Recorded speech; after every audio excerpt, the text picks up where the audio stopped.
Hey, what's up? It's Dane, and on this episode of English with Dane, we're going to talk about what you need to master conversations. We'll take a look at what makes a conversation good, how to make people feel understood, how to be a good listener, and most importantly, what it takes to connect. After all, that's what language is for. So I hope you're ready to step your game up and learn how to master conversations. All right, let's do this. You are listening to episode 18 of season 2 of English with Dane. Hit it.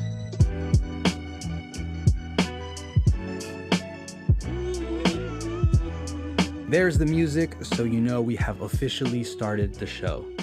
A quick reminder that this episode is also on my YouTube channel for those of you who prefer that.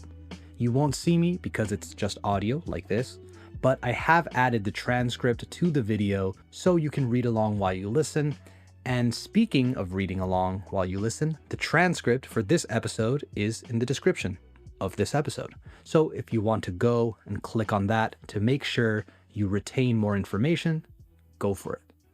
So let's make you the best conversationalist you can be. We'll start with a few more general things to take into account, and then we'll get into the nitty-gritty of actual things you can say or throw into a normal conversation to make it feel like a great conversation or great interaction. A good conversation does a lot. A good conversation makes you like a person more than you did before, and it makes them like you in turn too. It strengthens a bond. It makes you feel valued and seen. Visto, vista. It makes you feel valued and seen. And it can make you feel better about yourself. As humans, we long for connection, so we need connection. It's essentially the number one thing. Think of when you go to a party or an event. What makes you leave that place thinking, I had a really good time? I think most of the time it's connecting with people. You meet a few new people, you have similar interests, you talk to someone who you hadn't talked to much before and you hit it off. There could be cool music, good food, maybe an incredible location, but it's the connection with people that you really value. A good conversation often feels coordinated, like you're taking turns instinctively. They share stuff, you share stuff, and you walk away with a better connection. Or a connection if you didn't have one before, in the case of meeting someone for the first time. It feels effortless sometimes, right? So how do we achieve this? Let's take a look at the, quote, requirements or guidelines for a good conversation according to research and, well, common sense. So there are several elements that make up a good conversation. Let's go through them real quick, and then we'll get into what you can say in order to make sure you are covering all of these bases. Let's start with the most important one, being a good listener. I think it's much more important to be a good listener than a good speaker. If you're a good listener already, these things will sound obvious, but you'd be surprised, te sorprendería, you'd be surprised how many people struggle with this, how many people are finding this difficult because they are just waiting to speak, maybe. To be a good listener, you have to be engaged. You have to be actively present. What does that mean? First, you're being intentional. You are paying attention to the words and the context. It's listening, not hearing. Hearing is normally involuntary, while listening is an engaged process, one that requires effortful processing. So you need to actually put some effort into this type of listening. This makes the person you're talking to feel connected because you're invested in what they're saying, and it actually connects you to them too because it activates the reward center in your brain. So what you're not doing is hearing a word and then going immediately into the story that the word reminded you of. Being a good listener is in large part impulse control. Even when people stop talking, give them a few seconds because oftentimes there's more to say, and that pause means they'll actually get to share that. And because we sometimes don't lead or start with the most personal stuff, this pause allows them to go into that last part, which usually would get cut off. You don't have to fill every silence. And that's something a lot of us need to unlearn. This is what good interviewers or podcasters do, by the way.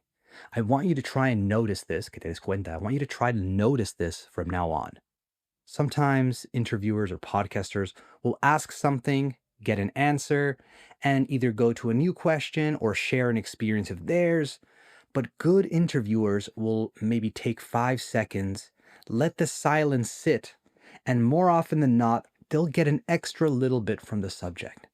See if you can spot this next time you're listening to your favorite podcaster or journalist, radio personality, etc. Second thing that makes you a good listener is nonverbal cues. We like talking to people who we know are listening, but how do we know someone is listening? Nonverbal cues. I mean, verbal cues too, of course, like saying, right, okay. But nonverbal cues also contribute to this.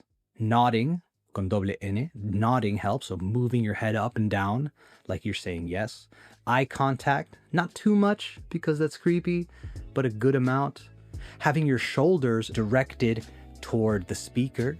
There are actually several things like this that we do instinctively that give people a sense that we're listening, and it's good to be aware of them in case we catch ourselves not doing them. Showing empathy, of course, is a huge aspect of being a good listener too. So validating emotions. This shows that you understand their perspective or that you are at the bare minimum trying to.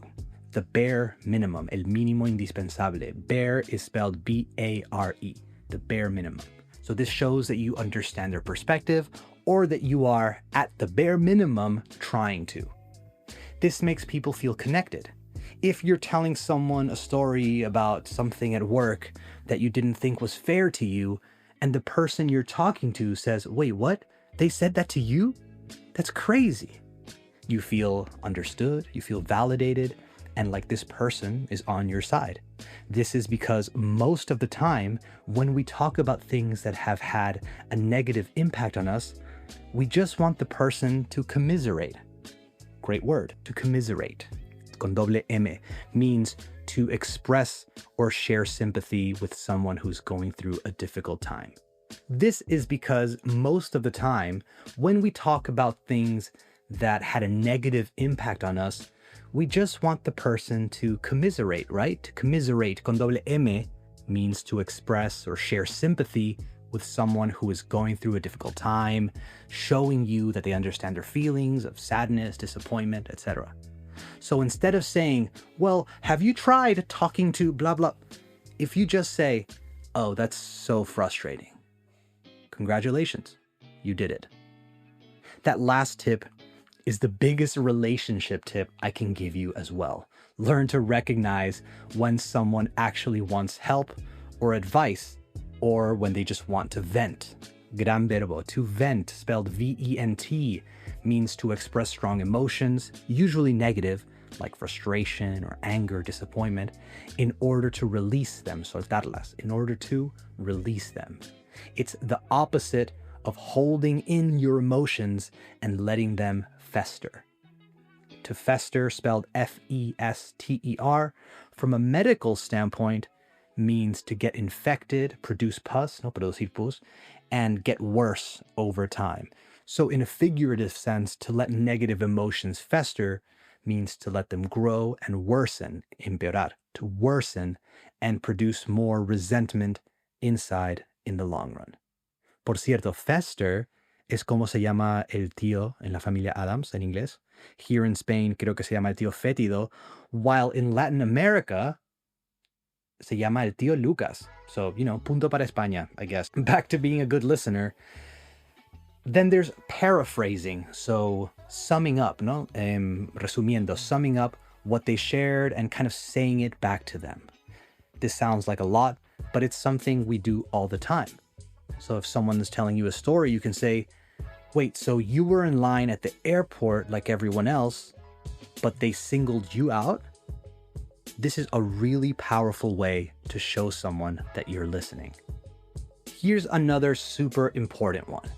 Follow-up questions. Follow-up questions are your best friend when it comes to conversation. Instead of just listening and then moving on to something else, you can ask them to elaborate on something they said or share more. Maybe someone says, so I grew up in Spain and then moved to Poland and then ended up here in the UK. You could say, how old were you when you moved to Poland? What was that like for you? I feel like most people would ask why, right? Why did you move to Poland? The answer to that is probably, oh, I got a job there, or my wife's family lives there, or something like that. But if you ask how they felt about the move, you're much more likely to get something real that you can both connect over. There's a lot more stuff, of course, but those are maybe the core principles to being a good listener and therefore a good conversationalist. So now let's get into specifics. This is where you write a few things down. You don't need all of these, but if you can incorporate a few of these into your next conversation, you're on the right track. Let's talk about follow-up questions first. There was a Harvard study published in 2017 that showed that asking follow-up questions increased how much people like you, which is, of course, at the center of human connection. They used real-life conversations like speed dating events, online chats, and lab experiments to see what made people connect the most. And their main finding was that people who asked more follow-up questions, questions that built on, que construían, that built on something the other person just said, were rated as more likable and more understanding. It's important to note that the correlation was not based on just the amount of follow-up questions asked, but on how many were responsive follow-ups versus generic or pre-planned questions. So let's take a look at some examples. The first one I mentioned already was, what was that like? What was that like? You're not asking for the reason for something, which they might not even like that much anyway. You're asking about the experience. It's much more engaging to talk about your experience with something than the reason behind it. Next, what was going through your mind? What was going through your mind? Again, you're asking them about their experience and specifically their train of thought. It allows them to walk you through it and allows you to really empathize with what they went through. Then there's, what happened next? What happened next? You're invested, you want more, you're intrigued, and it sets them up to keep going. Maybe you can go for a different type of follow-up. Do you feel like that changed you at all? Do you feel like that changed you at all? More of a deep question, asking them to reflect about it. Maybe you can learn something through that experience. Obviously, you have to gauge, tienes que medir, you have to gauge how to use a follow-up like this because it feels like a big request, perhaps. But I also think you'd be surprised with how willing, que tan dispuestos, how willing people are to answer questions like this because maybe they haven't thought about it too much and they're taking this opportunity to think it through. If someone is talking about a trip they went on, maybe ask, what made you want to go there? Or why Japan? Or wherever they went. This allows them to speak about their inspiration for the trip, which is a fun thing to talk about and which might contain more information about the person. Maybe you say, oh, what made you want to visit Japan? And they reply, well, I've always been really into video games, Nintendo in particular, and so I wanted to. And suddenly you're connecting over video games. Do you see what I mean? Maybe I'm getting a bit specific, but I feel like specific is maybe what we need sometimes. Let's talk quickly about active listening and what you can say to show that you're engaged. You don't need a lot. No hace falta mucho. You don't need a lot. You can throw in a, right, oh wow, are you kidding me? Maybe that's rough if they express something particularly daunting. You got to do something though. Don't just stare at them with a blank face. This reminds me of something I saw a few days ago. I'm sure you guys know about the millennial pause. Do you know about this? The millennial pause is that pause that millennials do when they film themselves, cuando se graban, when they film themselves. If you don't know about this, go check it out because it's fascinating. It's basically a second or two of waiting to make sure we are recording, to make sure it's working. People think it's because millennials grew up in a time where, although the technology was there, it wasn't the best yet, and we always kind of try to make sure it's okay. Gen Z doesn't really do this. They just hit record and they go for it. What is something characteristic about Gen Z is what people call the Gen Z shake. So that moment where they place the phone down somewhere to record and the phone kind of shakes from that action. The Gen Z shake. Well, apparently there's another identifying feature of Gen Z. I'm talking about something called the Gen Z stare. I just learned about this. So apparently, Gen Z is different to the millennial, Gen X, and boomer generations in this particular aspect. It started when people observed Gen Z people, particularly in jobs that are people-facing, and just staring at people instead of greeting them, and again, just staring when listening to them talk. So not a lot of those active listening features. I find it really interesting. I'm not trying to criticize. Every generation has their context, and we're not even aware of these things that we do. So the Gen Z stare, also known as the Gen Z gaze or the Zoomer stare, it happens in large part, and this is from Gen Z people, this is what they have said, it happens in large part because their generation simply doesn't default to scripted greetings like, "Hi, how can I help you?" unless they actually feel it. For them, silence or neutrality can be more authentic and they don't feel like it's rude. It would be rude to fake it. I thought that was a cool little tidbit. A tidbit is a small, interesting piece of information, by the way, spelled tidbit, Tidbit, todo junto. More things to say in conversations. Like I said earlier, good conversations have that turn-taking element. They don't feel like monologues. So don't be afraid to throw in what do you think, as a way to hand the floor back. And when appropriate, share something back with, "Oh, that reminds me of," or, "Oh, speaking of blah, blah, blah, blah." So link what they're saying with something that you can share too. Maybe you can say, "Oh, it's crazy that you bring that up because I was just talking to so-and-so about it."